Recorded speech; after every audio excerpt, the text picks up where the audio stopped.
திரௌபதி, சபையில் பீஷ்மர், துரோணர் போன்ற நல்லவர்களும் தீயவர்களான கௌரவர்களும் தன்னை வேசி என்று சொன்ன கர்ணன் முதலியவர்கள் இருக்க நியாயம் கேட்டாள். அனைவரும் அமைதியாக இருந்தனர். விதுரர் கடும் கோபம் கொண்டு, எது உண்மை என்று தெரிந்தும் உண்மையை சொல்லாமல் இருப்பதும் பாவமே என்றார். அப்பொழுது இது சம்பந்தமாக முன்பு ஒரு காலத்தில் நடந்த நிகழ்வை சொன்னார். அசுரர்களின் தலைவன் பிரஹ்லாதன். அவனுக்கு விரோச்சனன் எனும் மகன் இருந்தான். ஒரு பெண்ணை மணக்கும் விஷயத்தில் அவனுக்கும் அங்கிரச முனியின் மகனான சுதன்வாவுக்கும் வாக்குவாதம் நடந்தது. அந்த பெண்ணை மணக்க வேண்டும் என்ற ஆசையில் இருவரும் நான் பெரியவன், நான் சிறந்தவன் என்று பேச அவர்களுக்குள் பெரும் வாக்குவாதம் ஏற்பட்டது. யார் உயர்ந்தவன், யார் சிறந்தவன் என்ற இந்த வாக்குவாதம் உயிருக்கு ஆபத்தாகும் அளவுக்கு சென்றது. அந்த வாதம் முடிவின்றி நீண்டதால் இருவரும் பிரஹ்லாதனிடம் சென்றனர். எங்களில் யார் பெரியவன் என்பதை நீங்கள் சொல்ல வேண்டும், உண்மையைத்தான் சொல்லுங்கள், பொய் அல்ல என்று கேட்டனர்.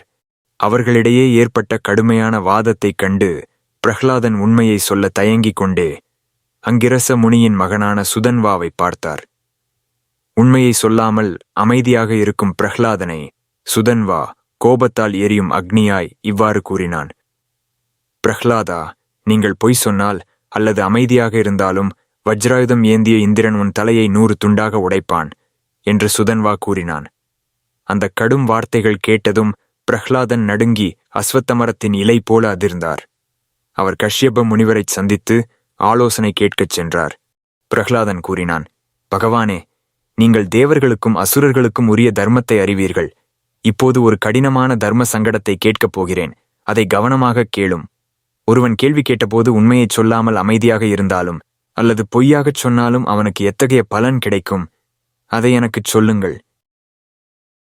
கஷ்யபர் கூறினார், யாராவது ஒருவர் உண்மையை அறிந்தும் அன்பினாலோ கோபம், பயம் போன்ற காரணங்களால் அதைச் சொல்லாமல் இருந்தால் அவர் தன்னையே வருணனின் 1000 பாசங்களால் கட்டிக்கொள்கிறார். அதாவது இன்னும் 1000 பிறவிகள் எடுக்க வேண்டியிருக்கும்.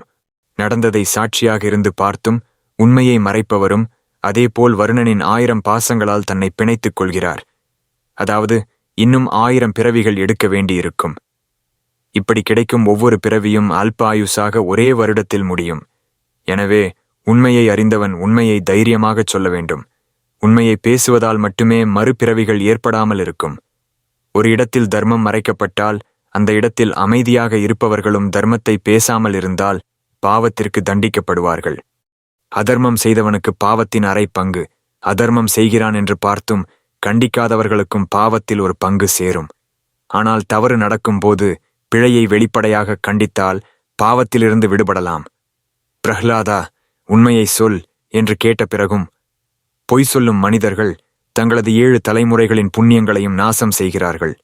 திருடர்களால் செல்வத்தை இழந்தவனின் துன்பம், மகனை இழந்தவனின் வேதனை, கடனில் தள்ளாடுபவனின் துயரம், தன் உரிமையை இழந்தவனின் வேதனை, கணவரை இழந்த பெண்ணின் துயரம், அரசனால் தண்டிக்கப்படுபவனின் துன்பம், மகனின்றி வாழும் பெண்ணின் வலி, புலியால் பிடிக்கப்பட்ட மனிதனின் பயம், இவையெல்லாம் மனிதனுக்கு ஏற்படும் பெரும் துன்பங்கள் என்று தேவர்கள் கூறுகின்றனர்.